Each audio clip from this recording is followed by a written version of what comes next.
Hello and good morning to all of you.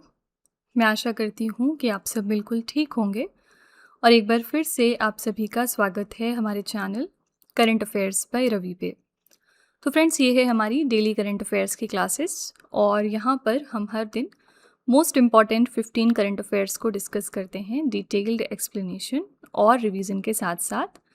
आज की class में हम चर्चा करने वाले हैं 3 जुलाई 2026 के 15 मोस्ट इम्पॉर्टेंट न्यूज़ के बारे में। तो अगर आप किसी भी वनडे एग्जाम की तैयारी कर रहे हैं तो करंट अफेयर्स को बेस्ट तरीके से पढ़ने के लिए आप हमारे चैनल को फॉलो कर सकते हैं। यहाँ पर हम आपको डेली करंट अफेयर्स के साथ साथ वीकली करंट अफेयर्स और मंथली करंट अफेयर्स के भी सेशंस प्रोवाइड करते हैं। तो एक चैनल पर आपको यहाँ पर सारा कंटेंट मिलता है करंट अफेयर्स से रिलेटेड। तो अगर आप पहली बार आए हैं हमारे चैनल पर तो आप खुद देख सकते हैं, ये कुछ हमारे स्टूडेंट्स का फीडबैक है। बहुत सारे बच्चों को फ़ायदा पहुंचा हमारे इन सेशंस को देखने के बाद और करंट अफेयर्स के सेगमेंट में उनका जो कॉन्फिडेंस था वो बूस्ट हुआ। तो आप भी 10 से 15 दिन का ट्रायल लेकर चेक कर सकते हैं। धीरे धीरे करके आपका मॉक टेस्ट और पेपर्स में जो करंट अफेयर्स के सेगमेंट में स्कोर है वो इम्प्रूव होने लगेगा। ठीक है, तो विद दिस नोट चलिए हम आज की अपनी क्लास शुरू कर लेते हैं। हमारे सेशन की शुरुआत होती है क्विक रिवीजन के साथ। मीन्स हमने एक दिन पहले जो 15 करंट अफेयर्स डिटेल में पढ़े होते हैं उनको हम अगले दिन दोबारा से वन लाइनर फॉर्मेट में रिवाइज करते हैं। तो कल हमने पहला क्वेश्चन किया था, विक्रम साराभाई अंतरिक्ष केंद्र के निदेशक कौन बन गए हैं? इनका नाम है मिस्टर उपेंद्र पी राजीव। संयुक्त राष्ट्र सतत विकास लक्ष्य सूचकांक 2026 में भारत की रैंक क्या है? तो 94। कुल स्कोर था यहाँ पर 68.3। टॉप 3 देश देखेंगे तो पहले स्थान पर फिनलैंड है, दूसरे पर स्वीडन और तीसरे पर डेनमार्क है। इसके जारी करता है संयुक्त राष्ट्र सतत विकास समाधान नेटवर्क। अगला है, केंद्र सरकार ने समुद्री और साइबर सुरक्षा को मजबूत करने के लिए किस अधिनियम के तहत बंदरगाह सुरक्षा ब्यूरो की स्थापना की है? तो यहाँ पर बात हो रही है मर्चेंट शिपिंग एक्ट ऑफ 2025 की। इसके लिए नोडल एजेंसी हमारी कौन सी है? तो ministry of port, shipping and waterways यानी केंद्रीय पतन, पोत परिवहन एवं जलमार्ग मंत्रालय। नेक्स्ट है, किस महाद्वीप या क्षेत्र में ओमेगा ब्लॉक मौसमी प्रणाली के कारण तापमान 44 डिग्री सेल्सियस के पार पहुंच गया और घातक हीटवेव यहां पर देखी गई? तो ये हुआ है पश्चिमी यूरोप में। अगला है, भूमिगत जल के कुएं में बिना आंखों वाली मछली की एक नई प्रजाति गिचक नाकाना की खोज किस राज्य में हो गई है? तो असम में। नेक्स्ट है, रिम ऑफ द पैसिफिक समुद्री सैन्य अभ्यास का 30वां संस्करण कहाँ पर आयोजित हुआ जिसमें भारतीय नौसेना ने भाग लिया? तो हवाई द्वीप पर हुआ है ये, संयुक्त राज्य अमेरिका के। और इस इवेंट के लिए थीम रखी गई साझेदार, एकीकृत और तैयार। नेक्स्ट है, यूएस ओपन 2026 के बैडमिंटन टूर्नामेंट के पुरुष एकल का खिताब किसने जीत लिया? तो सू ली यांग ने, ये चीनी ताइपी के प्लेयर हैं। महिला एकल में विजेता रही लाइन क्रिस्टोफरसन, ये डेनमार्क से हैं। अगला था, केंद्र सरकार ने स्कूली शिक्षा के लिए one nation one digital platform के रूप में किसे नामित किया है? तो ये है दीक्षा। नेक्स्ट है, किस केंद्रीय मंत्री ने ई सुश्रुत @क्लिनिक अस्पताल प्रबंधन सूचना प्रणाली को लॉन्च किया? तो ये हैं जेपी नड्डा, जो कि हमारे हेल्थ मिनिस्टर हैं। अगला है, 2026 की वर्ल्ड हाइड्रो पावर आउटलुक की रिपोर्ट के अनुसार रूस को पीछे छोड़कर दुनिया का 5वां सबसे बड़ा जल विद्युत उत्पादक देश कौन सा बन गया? तो ये है भारत। यहाँ पर शीर्ष 3 देश देखेंगे तो पहले स्थान पर चीन है, दूसरे पर ब्राजील और तीसरे पर अमेरिका है। नेक्स्ट है, जून 2026 में जन्म से लेकर 36 महीने तक के बच्चों की घर और समुदाय आधारित निरंतर देखभाल के लिए समग्र शिशु बाल स्वास्थ्य कार्यक्रम की शुरुआत किस केंद्रीय मंत्री ने की है? तो जेपी नड्डा जी ने। नेक्स्ट है, दक्षिण कोरिया में आयोजित Jeju forum for peace and prosperity 2026 में भारत के प्रतिनिधि के रूप में किसने संबोधित किया है? तो डॉक्टर एस जयशंकर ने। नेक्स्ट है, राष्ट्रीय चिकित्सक दिवस 2026 हमने कब मनाया? तो 1 जुलाई को। इस साल के लिए हमारी थीम थी मास्क के पीछे डॉक्टरों का इलाज कौन करता है। अगला है, ऑस्ट्रेलिया में आयोजित ग्लोबल स्किल्स चैलेंज 2026 में भारत ने कुल कितने पदक जीते? तो 5 पदक जीते। इनमें से 3 गोल्ड है, 1 सिल्वर है और 1 ब्रॉन्ज मेडल है। क्वेश्चन नंबर 15 है, जून 2026 में प्रधानमंत्री नरेंद्र मोदी ने अपनी सेशल्स यात्रा के दौरान वहां के राष्ट्रपति डॉक्टर पैट्रिक हरमनी को किस शहर की प्रसिद्ध पीतल शिल्प कला से निर्मित एक कलात्मक कछुआ भेंट किया? तो ये प्रोडक्ट था उत्तर प्रदेश के मुरादाबाद का। ठीक है, तो फ्रेंड्स, ये हमारे कल के मोस्ट इंपॉर्टेंट 15 करंट अफेयर्स हैं। अगर आप इनको फर्दर और अच्छे तरीके से समझना चाहते हैं तो आप हमारा कल का लेक्चर रेफर कर सकते हैं। वहाँ पर हमने इन क्वेश्चंस के बारे में बहुत ही डिटेल में बात की थी। चलिए आज की अपनी क्लास हम शुरू कर लेते हैं। आज का हमारा पहला क्वेश्चन है, जुलाई 2026 में भारतीय सेना के नए उप प्रमुख का पदभार किसने ग्रहण किया है? तो इंडियन आर्मी में हमारे नए डेप्यूटी चीफ हाल ही में बन गए mister Sandeep Jain. C option correct है, इनका पिक्चर आप देख सकते हैं। लेफ्टिनेंट जनरल संदीप जैन ने 1 जुलाई 2026 को आधिकारिक तौर पर भारतीय सेना के नए उप प्रमुख के रूप में कार्यभार संभाल लिया है। वो रिप्लेस किसको कर रहे हैं? तो वो जनरल धीरज सेठ को रिप्लेस कर रहे हैं। करेक्ट आंसर है C option, mister Sandeep Jain. ठीक है, अभी रिसेंटली हमारे नेवल स्टाफ में भी वाइस चीफ अपॉइंट हुए हैं। न्यू हमारे vice chief of naval staff ये कौन बन गए हैं? इनका नाम है vice admiral mister Ajay Kochar. ठीक है, तो इनका नाम भी याद में रखिएगा। एक बार क्विकली देख लेते हैं कि 1 जुलाई से किनका किनका कार्यकाल शुरू हुआ है। भारतीय सेना के 31वें सेना प्रमुख बन गए जनरल धीरज सेठ। भारतीय वायुसेना के नए उप वायुसेना अध्यक्ष यानी vice chief of the air staff बने एयर मार्शल आशुतोष दीक्षित। भारतीय सेना की दक्षिणी कमान के general officer commanding in chief बने lieutenant general Rajesh Pushkar. Next है दक्षिणी वायु कमान के air officer commanding in chief बने एयर मार्शल जसवीर सिंह मान। दक्षिण पश्चिमी कमान के general officer commanding in chief बन गए हैं लेफ्टिनेंट जनरल मोहित मल्होत्रा। ठीक है, तो ये सारे अपॉइंटमेंट्स याद रखिएगा। ये सारे के सारे अपॉइंटमेंट्स इंपॉर्टेंट हैं आपके एग्जाम के पर्सपेक्टिव से। क्वेश्चन नंबर 2 है, कला साहित्य और संस्कृति के क्षेत्र में विशिष्ट योगदान के लिए पहला NBT भूषण सम्मान किसे प्रदान किया जाएगा?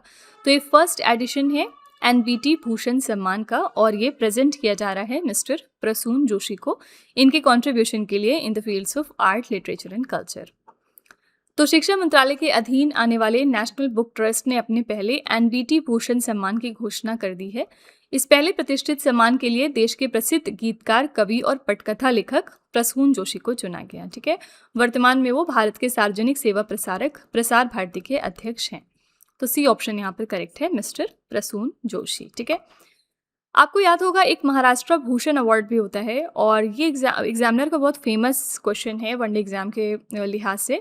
महाराष्ट्र भूषण अवार्ड अगर हम 2025 में देखेंगे तो ये किसको दिया गया था? तो very famous personality Ram Sutar को। और फिर दिसंबर 2025 में राम सुतार का निधन भी हो चुका है। ठीक है, ये वही पर्सन है जिन्होंने हमारी स्टैचू ऑफ यूनिटी को डिज़ाइन किया था। ओके, तो याद रखिएगा 2025 में महाराष्ट्र भूषण अवार्ड दिया गया था राम सुतार को।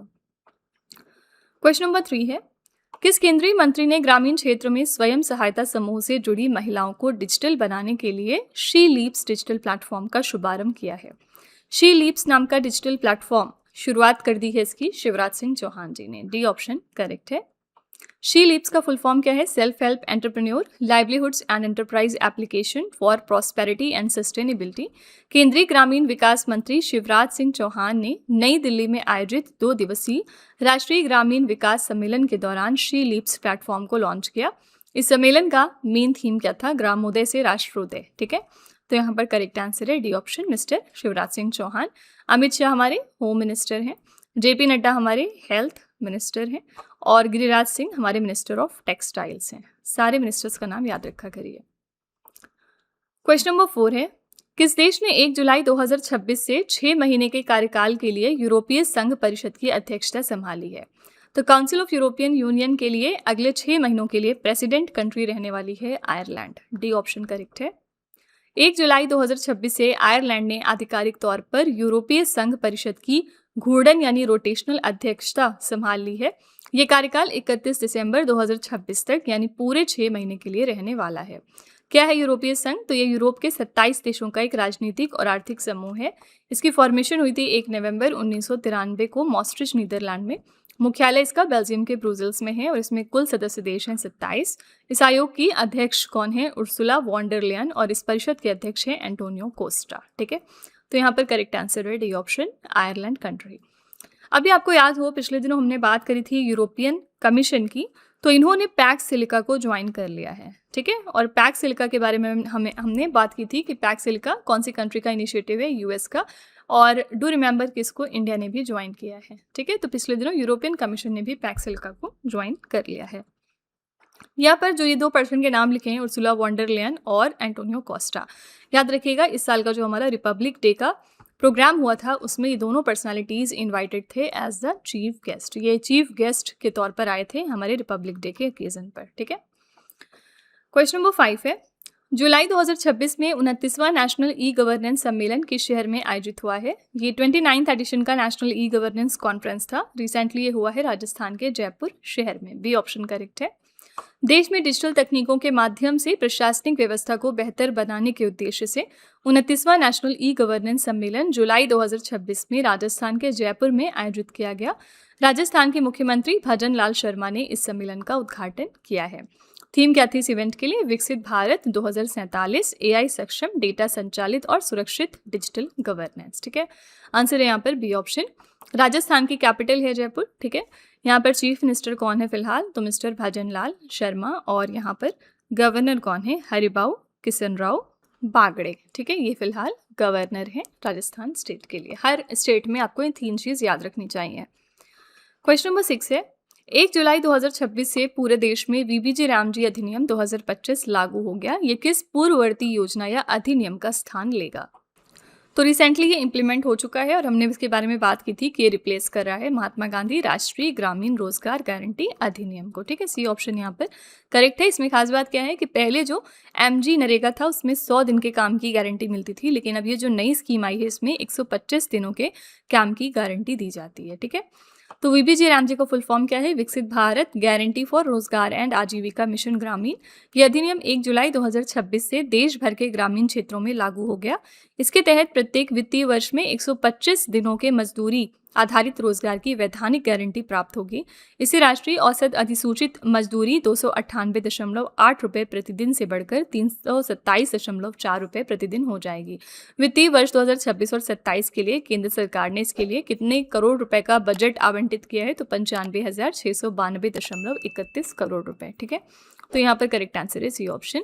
और हमने जब ये स्कीम के बारे में बात की थी ना, तो मैंने आपको ये भी बताया था कि वेस्ट बंगाल सिर्फ इकलौता स्टेट था जिसने कि इस स्कीम को अपोज किया था, क्योंकि ये जो नाम चेंज किया गया था Mahatma Gandhi national rural employment guarantee act से वीबीजी रामजी, इसमें महात्मा गांधी का नाम कहीं ना कहीं एलिमिनेट हो गया। ठीक है, तो इस चीज़ का अपोजिशन करने वाला वेस्ट बंगाल इकलौता स्टेट था और इस टाइम पे चीफ मिनिस्टर यहाँ पर ममता बनर्जी थी। ठीक है, तो इन्होंने क्या किया, इनके यहाँ पर जो स्टेट एम्प्लॉयमेंट स्कीम है जिसका नाम था अभी तक कर्मश्री, इन्होंने इसका नाम जो है अपोजिशन करते हुए महात्मा श्री रख दिया था। ठीक है, तो इन्होंने अपनी एम्प्लॉयमेंट स्कीम का नाम महात्मा श्री रखा।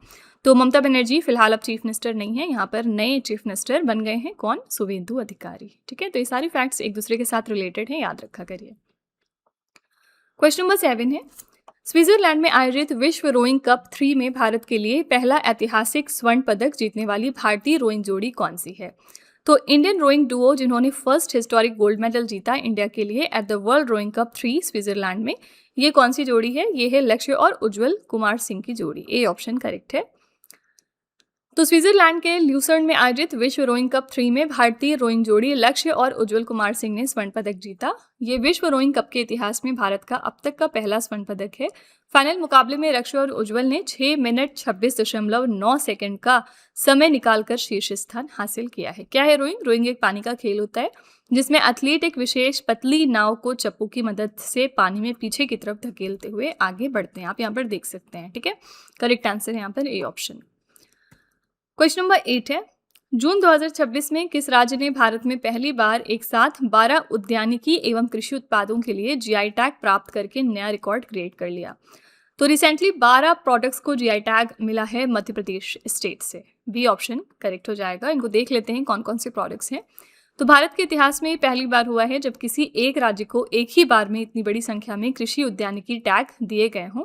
और ये कौन कौन से उत्पाद हैं जिनको जीआई टैग मिला है? तो पहला है गुना का कुंभराज धनिया, नरसिंहपुर बर्मन घाट का बैगन, बैतूल का गजरिया आम, खरगोन की लाल मिर्च, मांडू की खुरासानी इमली, जबलपुर की हरी मटर, सिवनी का सीताफल, मालवी आलू, मालवा का गराड़ू, नरसिंहपुर का गुड़, जबलपुर का सिंघाड़ा और आलीराजपुर का नूरजहां आम। ठीक है, तो ये सारे प्रोडक्ट्स याद रखिएगा आप, क्योंकि इसमें से कोई भी प्रोडक्ट देके पूछ लेंगे कि हाल ही में इस प्रोडक्ट को जीआई टैग मिला, अब बताइए कि ये कौन से स्टेट का प्रोडक्ट है। ठीक है, तो बी ऑप्शन करेक्ट है, मध्य प्रदेश। पिछले दिनों मैंगो की एक और वैरायटी थी जो काफ़ी न्यूज़ में थी और इसका नाम क्या था? इसका नाम था बागनपल्ली मैंगो। ये किस वजह से न्यूज़ में आई थी? क्योंकि हमने क्या किया है, इस मैंगो की पहली कंसाइनमेंट भेज दी है सिंगापुर कंट्री को। ठीक है, तो पहली बार अपेडा ने इसको भेजा है सिंगापुर को। और ये जो मैंगो है ना, ये कौन से स्टेट का प्रोडक्ट है? ये आंध्र प्रदेश का प्रोडक्ट है। इसको हमने रिसेंटली सिंगापुर भेजा है, इस वजह से ये काफ़ी चर्चे में आ गया था। ठीक है, क्वेश्चन नंबर 9 है, स्वास्थ्य मंत्रालय ने एनीमिया मुक्त भारत अभियान के तहत 6x6x6 ढांचे को अपग्रेड करके कौन सी विशिष्ट रणनीति शुरू की है? तो अब हमने यहाँ पर इम्प्लीमेंट की है 7x7x7 रणनीति। डी ऑप्शन करेक्ट है। क्या मतलब है इसका? यह रणनीति 7 लाभार्थियों, 7 हस्तक्षेपों और 7 संस्थागत तंत्रों को आपस में जोड़ेगी। नई रणनीति के तहत कम जन्म वजन वाले 0 से लेकर 6 माह तक के शिशुओं को 7वें लाभार्थी समूह के रूप में जोड़ा गया। नई व्यवस्था में सेवा वितरण मॉडल को T3 यानी टेस्ट ट्रीट टॉक से बदलकर T4 यानी टेस्ट ट्रीट टॉक ट्रैक कर दिया गया है। और इसका उद्देश्य क्या है? भारत में एनीमिया के प्रसार को तेजी से कम करना। क्या होता है एनीमिया? इसमें शरीर में हीमोग्लोबिन या लाल रक्त कोशिकाओं की कमी हो जाती है, जिनको हम RBC कहते हैं। ठीक है, तो यहाँ पर डी ऑप्शन करेक्ट है, 7x7x7 स्ट्रैटेजी। हम नेशनल अनीमिया डे कब ऑब्जर्व करते हैं? तो नेशनल लेवल का हमारा अनीमिया डे होता है 21 मार्च को। ठीक है, और इसके अलावा वर्ल्ड लेवल पर यानी इंटरनेशनल लेवल पर हम अनीमिया अवेयरनेस डे कब ऑब्जर्व करते हैं? ये होता है आपका 13 फरवरी को। दोनों डेज अलग अलग है। क्वेश्चन नंबर 10 है, जून 2026 में भारत और किस देश ने जल संसाधनों में सहयोग को मजबूत करने के लिए समझौता ज्ञापन पर हस्ताक्षर किए हैं? तो इंडिया ने हाल ही में सऊदी अरब के साथ ये MOU साइन किया, जिसके बाद अब वो वाटर रिसोर्सेज में कोऑपरेट करेंगे एक दूसरे के साथ। ये ऐतिहासिक समझौता सऊदी अरब के जिद्दा शहर में आयोजित पहले सऊदी वाटर वीक सम्मेलन के दौरान किया गया। इसमें हस्ताक्षरकर्ता कौन है? तो डॉक्टर सुहेल खान सऊदी अरब में भारत के राजदूत हैं, और अब्दुल रहमान अब्दुल मोहसेन अल फदली सऊदी अरब के पर्यावरण, जल और कृषि मंत्री हैं ये। इस समझौते का मुख्य उद्देश्य क्या है? जल संसाधन नियोजन, सतत जल प्रबंधन, आधुनिक सिंचाई प्रणालियों और तकनीकी विशेषज्ञता का आदान प्रदान करना। ठीक है, सऊदी अरब की बात करेंगे तो यहाँ पर राजधानी है रियाद, मुद्रा चलती है Saudi riyal. 2 current affair Saudi Arabia के बारे में जो आपको बिल्कुल नहीं भूलने हैं। पहली बात यह है कि रिसेंटली इसने इंटरनेशनल बिग कैट अलायंस को ज्वाइन कर लिया, और इसको ज्वाइन करने वाला ये 26 नंबर का देश बना। रिसेंटली 27वां देश जिसने IPCA को ज्वाइन किया, वो कंट्री कौन सी है? बांग्लादेश। ठीक है, और इसके अलावा सऊदी अरब ने इंडिया को रिसेंटली 2 लब्बैतुम अवार्ड्स दिए हैं, हमारे हज कमेटी को। ठीक है, तो ये भी याद रखिएगा। क्वेश्चन नंबर 11 है, भारतीय महिला क्रिकेट टीम ने किस शहर में आयोजित होने वाले 2028 के ग्रीष्मकालीन ओलंपिक खेलों के लिए सीधे क्वालिफिकेशन हासिल कर ली? तो आपको बस सिंपली बताना है कि 2028 के समर ओलंपिक गेम्स कहाँ पर हो रहे हैं? तो अमेरिका के लॉस एंजलिस में। सी ऑप्शन करेक्ट है। वर्ष 2028 के ग्रीष्मकालीन ओलंपिक खेलों का आयोजन लॉस एंजलिस में होने जा रहा है, जिसे आमतौर पर LA 28 के नाम से जाना जाता है। ये ओलंपिक में 128 वर्षों के लंबे इंतजार के बाद क्रिकेट को आधिकारिक तौर पर ओलंपिक में वापस शामिल किया गया। ठीक है, तो यहाँ पर करेक्ट आंसर है सी ऑप्शन, लॉस एंजलिस। मैंने आपको बताया था कि एक समर से दूसरे समर ओलंपिक्स के बीच में 4 साल का गैप होता है, एक विंटर से दूसरे विंटर के बीच में 4 साल का गैप, एक समर और एक विंटर के बीच में 2 साल का गैप होता है। ठीक है, अभी 2026 में हमारे कौन से ओलंपिक्स हुए थे? विंटर ओलंपिक्स 2026 कहाँ पर हुए थे? इटली में हुए थे। इटली के मिलान और कॉर्टिना में हुए थे। यहाँ पर मेडल टैली को टॉप किया था नॉर्वे कंट्री ने। ठीक है, इटली जो खुद होस्ट था, इसकी रैंक थी 4थी। और अब अगले जो हमारे ओलंपिक्स हैं 2030 में होंगे, विंटर ओलंपिक्स की बात हो रही है, और ये कहाँ पर होंगे? फ्रांस में। इसके बाद 4 साल के बाद 2034 में विंटर ओलंपिक्स होंगे, ये होंगे US में। ठीक है, तो ये सब वेन्यू ऑलरेडी पहले से डिसाइडेड है। क्वेश्चन नंबर 12 है, रक्षा मंत्री राजनाथ सिंह ने DRDO की अनुसंधान एवं विकास परियोजनाओं में तेजी लाने और वित्तीय स्वायत्ता बढ़ाने के लिए किस नए वित्तीय ढांचे को मंजूरी दे दी है? यहाँ पर हाल ही में अप्रूव हो गया है delegation of financial powers 2026। C option correct है। ये है हमारे डिफेंस मिनिस्टर राजनाथ सिंह। तो रक्षा मंत्री राजनाथ सिंह ने नई दिल्ली में रक्षा अनुसंधान एवं विकास संगठन के लिए डेलीगेशन ऑफ फाइनेंशियल पावर्स 2026 का अनावरण किया। मुख्य उद्देश्य क्या है? DRDO के अनुसंधान प्रयोगशालाओं को अधिक स्वायत्ता देना, नौकरशाही की बाधाओं को कम करना और महत्वपूर्ण स्वदेशी रक्षा परियोजनाओं के क्रियान्वयन में तेजी लाना। ठीक है, आंसर है सी ऑप्शन यहाँ पे। क्वेश्चन नंबर 13 है, 1 जुलाई 2026 से 6 महीने की अवधि के लिए केंद्रीय प्रत्यक्ष कर बोर्ड के अध्यक्ष के रूप में किसे पुनः नियुक्त किया गया? तो CBDT यानी central board of direct taxes के लिए हमारे नए चेयरमैन हाल ही में कौन बन गए? इनका नाम क्या है? इनका नाम है मिस्टर रवि अग्रवाल। ठीक है, इनका पिक्चर भी आप देख सकते हैं। केंद्र सरकार ने रवि अग्रवाल को 1 जुलाई 2026 से 6 महीने की अवधि के लिए CBDT के अध्यक्ष के रूप में फिर से नियुक्त कर लिया है। और CBDT क्या है? तो केंद्रीय प्रत्यक्ष कर बोर्ड भारत में प्रत्यक्ष करों की नीतियों को तैयार करने और उनके प्रशासन के लिए जिम्मेदार सर्वोच्च संस्था है। इसका गठन हुआ था 1 जनवरी 1964 को केंद्रीय राजस्व बोर्ड अधिनियम 1963 के तहत, और इसका मुख्यालय है नई दिल्ली में। आंसर है यहाँ पर B option, mister Ravi Agarwal. Question number 14 है, केंद्रीय गृह मंत्री अमित शाह ने विदेशी योगदान के नियमन और प्रवासी भारतीयों की सुविधाओं को डिजिटल बनाने के लिए नई दिल्ली में किन 2 महत्वपूर्ण सेवाओं का शुभारंभ किया है? तो 2 इंपॉर्टेंट सर्विसेज रिसेंटली इनॉग्रेट हो गई हैं। पहला है FCRA 2.0 पोर्टल, दूसरा है EOCI कार्ड सेवा। ठीक है, तो केंद्रीय गृह मंत्री अमित शाह ने नई दिल्ली में विदेशी योगदान के नियमन और प्रवासी भारतीयों की सुविधाओं के लिए FCRA 2.0 पोर्टल और EOCI कार्ड सेवा का शुभारंभ किया।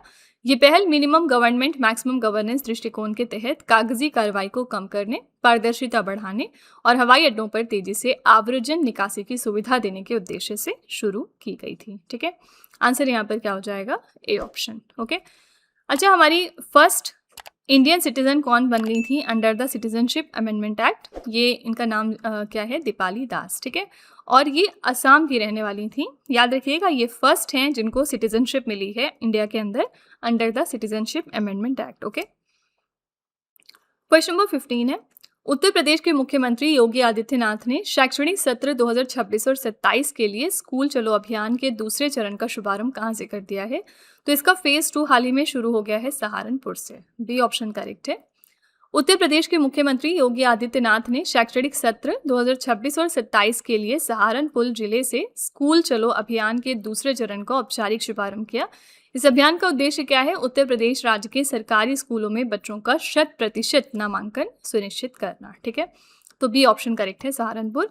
इसके पहले उत्तर प्रदेश ने अभी प्रोजेक्ट गंगा की भी शुरुआत की थी, जिसका मेन पर्पस क्या था? जो भी रिमोट विलेजेस हैं, यानी जो हमारे रूरल एरियाज में बॉर्डर विलेजेस हैं, वहाँ पर high speed internet connectivity provide करना। ठीक है, तो इंटरनेट सबको देने के लिए प्रोजेक्ट गंगा की शुरुआत की गई है। तो फ्रेंड्स, ये थे आज के हमारे most important 15 current affairs. I really hope कि आपको ये हमारा सेशन पसंद आया होगा। लास्ट में हम आपके लिए 3 क्वेश्चन का एक छोटा सा टेस्ट रखते हैं, जो इसी वीडियो में से होता है, ये चेक करने के लिए कि आपने कितना पढ़ा, कितना समझा। आज का पहला क्वेश्चन है आपके लिए, जुलाई 2026 में भारतीय सेना के नए उप प्रमुख का पदभार किसने ग्रहण किया? दूसरा क्वेश्चन है, किस देश ने जुलाई 2026 से 6 महीने के कार्यकाल के लिए यूरोपीय संघ परिषद की अध्यक्षता संभाली है? और तीसरा क्वेश्चन है, जून 2026 में भारत और किस देश ने जल संसाधनों में सहयोग को मजबूत करने के लिए समझौता ज्ञापन पर हस्ताक्षर किए हैं? तो फ्रेंड्स, ये 3 क्वेश्चंस आपके लिए हैं एज अ होमवर्क। इनका जवाब आपको कमेंट में लिखना है जाके, और इसी के साथ हमारी क्लास यहाँ पर एंड होती है। आप अपना फीडबैक कमेंट में ज़रूर लिखिएगा कि आपको क्लास कैसी लगी।